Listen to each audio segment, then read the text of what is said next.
দর্শক আমরা আছি এখন রাজধানীর সংসদ ভবনের সামনে এবং এখানে আমরা কিন্তু কিছুক্ষণ আগে দেখেছি এই যে ত্রয়োদশ জাতীয় সংসদ নির্বাচনের যে নির্বাচিত যারা এমপি হয়েছিলেন তারা কিন্তু কিছুক্ষণ আগে শপথ নিয়েছিলেন। তার ধারাবাহিকতা কিন্তু আমরা দেখেছি যে এরপর কিন্তু আমরা দেখেছি যে একে একে এনসিপি এবং 11 দলীয় জোট জামায়াতে ইসলামী কিন্তু তারপর সংসদে যারা বিজয়ী হয়েছেন তারা কিন্তু শপথ নিয়েছেন। বর্তমানে কিন্তু সংসদ ভবনের সামনে পুরো উচ্ছ্বসিত অবস্থায় পুরো এলাকা জুড়ে দেখছি আমরা বিভিন্ন দলের সমর্থকরা কিন্তু ইতিমধ্যে সংসদ ভবনের সামনে আছে। দর্শক এখানে অনেকে আছেন, আমরা সরাসরি তাদের সাথে একটু কথা বলার চেষ্টা করব।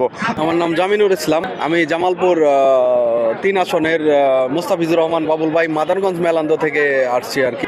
ইনশাল্লাহ আসলে সুষ্ঠু নির্বাচন হয়েছে আমাদের বাংলাদেশে। বিগত যে নির্বাচনগুলোকে বাংলাদেশে গিয়েছে সেই নির্বাচন থেকে ভিন্ন নির্বাচন উপহার দিয়েছে ডক্টর ইউনূস। আমরা চাই যে সম্মিলিতভাবে দেশটাকে সুন্দরভাবে পরিচালনা করার জন্য, যাতে কোনো উশৃঙ্খল বা কোনো দুর্নীতি, মানুষের যে একটা অধিকারটা যেন তারা নিশ্চিত করে, দুর্নীতিমুক্ত একটা বাংলাদেশ চাই আমরা। পাশাপাশি কিন্তু আমরা দেখছি এখানে যারা আছেন সবাই কিন্তু বিভিন্ন দূর দূরান্ত থেকে বাংলাদেশের বিভিন্ন স্থান থেকে আসছেন। কোথা থেকে এসেছেন আপনি?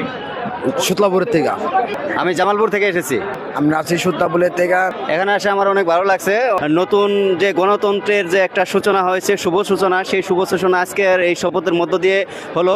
আমি একটা বিএনপি দল হিসেবে দেখতে চাই যে মানুষের আশা আকাঙ্ক্ষা তারা প্রতিফলন ঘটাবে, মানুষের যে চাওয়া সেটা তারা প্রতিফলন ঘটাবে, দেশের যে অর্থনৈতিক ভঙ্গুর অবস্থা সেটার পুনরুদ্ধার করবে, দেশের যে আইন শৃঙ্খলা পরিস্থিতি নাজুক অবস্থায় আছে সেটাকে তারা উন্নতি ঘটাবে, এবং মানুষ যাতে সেফটি সিকিউরিটি নিয়ে চলাচল করতে পারে, ঘুমাতে পারে, মানুষ যাতে দুমুঠো খেতে পারে সেটার ব্যবস্থা করবে, মানুষের সার্বিক অবস্থায় যাতে মঙ্গল হয় সেই পরিস্থিতি যেন জনাব তারেক রহমান নিয়ে আসেন, সেটার জন্য আমি রিকোয়েস্ট করব তার কাছে। দর্শক দেখছিলেন আমরা কিন্তু কথা বলছিলাম বিএনপি সমর্থিত অনেকে এসেছেন এখানে, আমরা কিন্তু তাদের সাথে কথা বলছিলাম এবং তারা কিন্তু জানাচ্ছিলেন যে এখানে সার্বিক পরিস্থিতি এবং বিএনপি দলটাকে তারা কিভাবে দেখতে চায়।